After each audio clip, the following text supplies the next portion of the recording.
Capítulo 298. Os eventos vieram nas ondas, as pessoas são como peças de xadrez.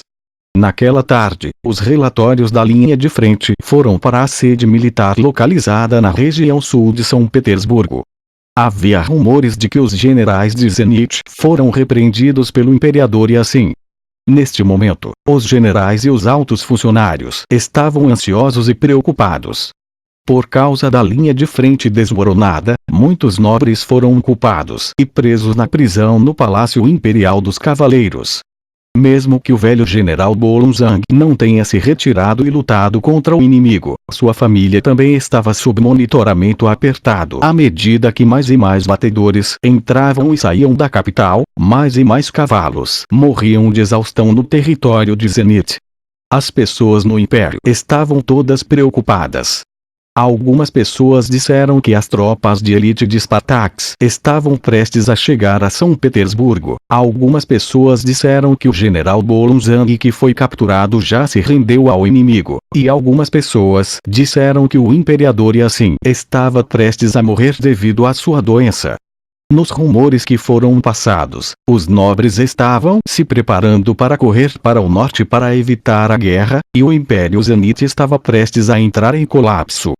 Tudo estava apenas deprimente. Depois que os rumores chegaram, a área do acampamento ficou ainda mais caótica. Mais de 30 reinos afiliados do sul foram afetados. Os reis e soldados quase começaram um motim.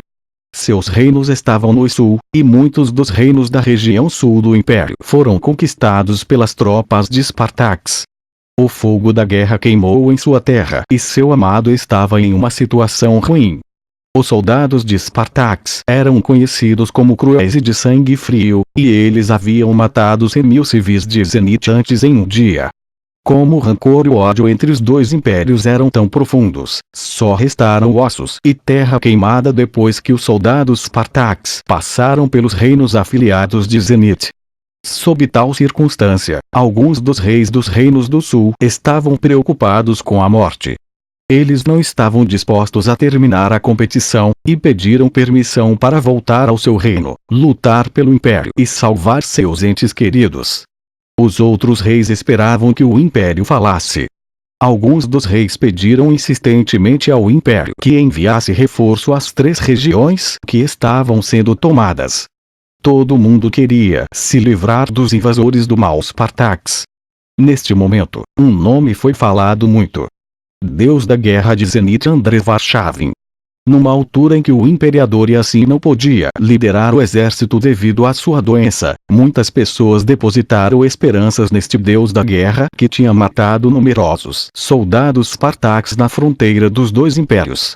Embora Arshavin tenha apenas 35 anos de idade, ele tinha cerca de 20 anos de experiência liderando as forças armadas.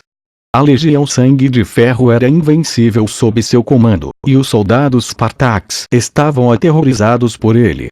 Este homem e sua tropa eram o contra-ataque a Spartax. Em pouco tempo, o apoio ao príncipe mais velho disparou. Ao mesmo tempo, a batalha pelo trono também mudou drasticamente. Os dois príncipes estavam em uma situação 50-50 antes, mas a escala da vitória de repente se inclinou para o deus da guerra de Zenit que as pessoas achavam que traria a vitória para Zenit nesta guerra contra Spartax. Comparado ao príncipe mais velho que tinha um registro brilhante, o segundo príncipe Domingues era apenas um filho amoroso.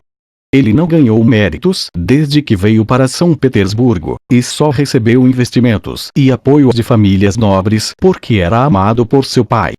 Mas como as condições de saúde do imperador pioram dia a dia, o segundo príncipe cachorro louco estava prestes a perder a batalha para o príncipe mais velho de Deus da guerra de Zenit, especialmente depois que o império se deparou com um momento tão perigoso.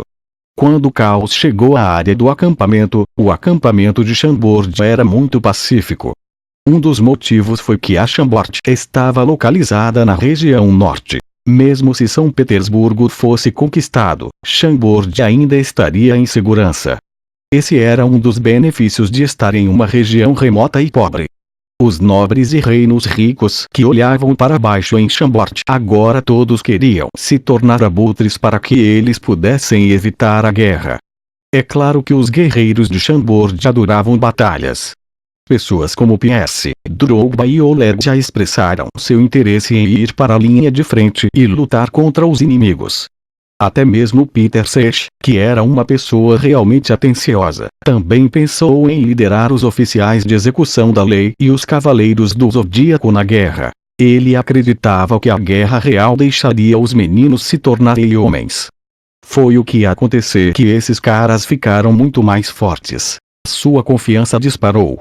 Isso também ocorreu porque eles tinham confiança infinita em seu rei. Fei iniciou diretamente esses caras. Ele odiava a guerra. Mesmo se a guerra viesse, Chambord seria o último reino a ser convocado para lutar na guerra.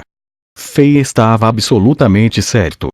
Como toda a capital e área de acampamento estavam em caos e as pessoas estavam ansiosas, a ordem do imperador e da sede militar veio antes do pôr do sol. O príncipe mais velho André Varshavin foi nomeado comandante-chefe. Ele foi ordenado a liderar sua legião Sangue de Ferro, bem como 2 das 10 principais legiões de batalha, Chicote do Senhor do Trovão e Raiva do Senhor do Fogo, que totalizaram 50.000 soldados para a frente de batalha em 3 dias. Depois que o pedido foi publicado, o caos se instalou. Logo, outro pedido saiu. O Império rejeitou os pedidos dos reinos do Sul, que queriam voltar para sua terra natal e lutar com os invasores.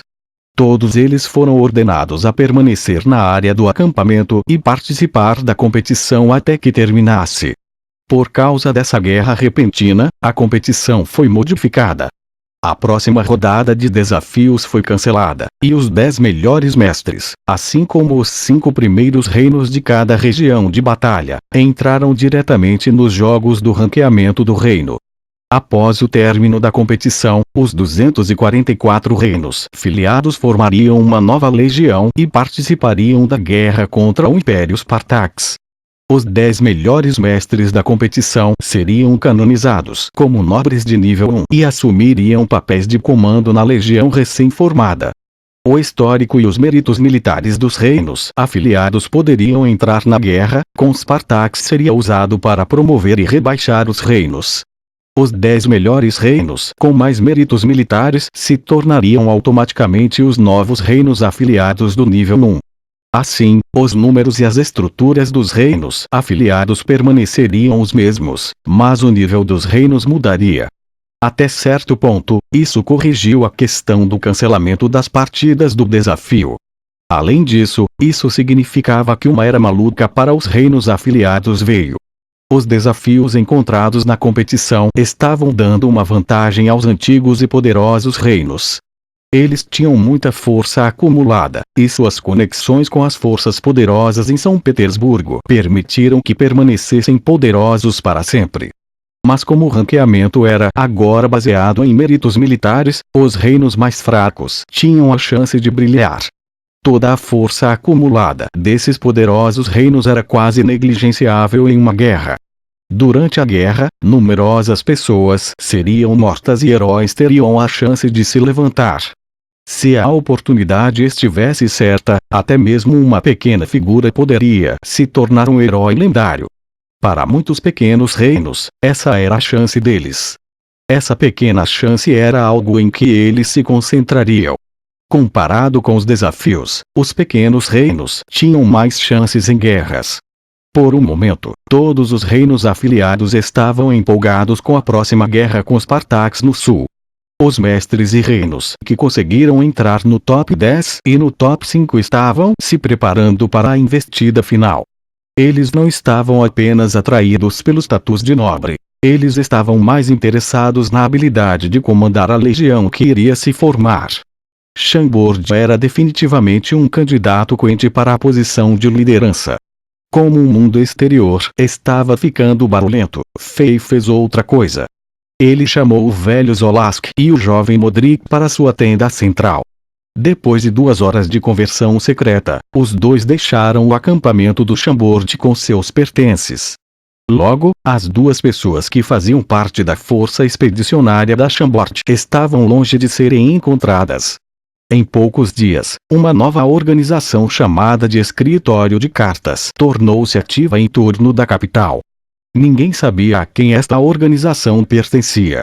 Eles só sabiam que essa organização era muito sigilosa e estavam procurando por todos os tipos de informações úteis e não úteis.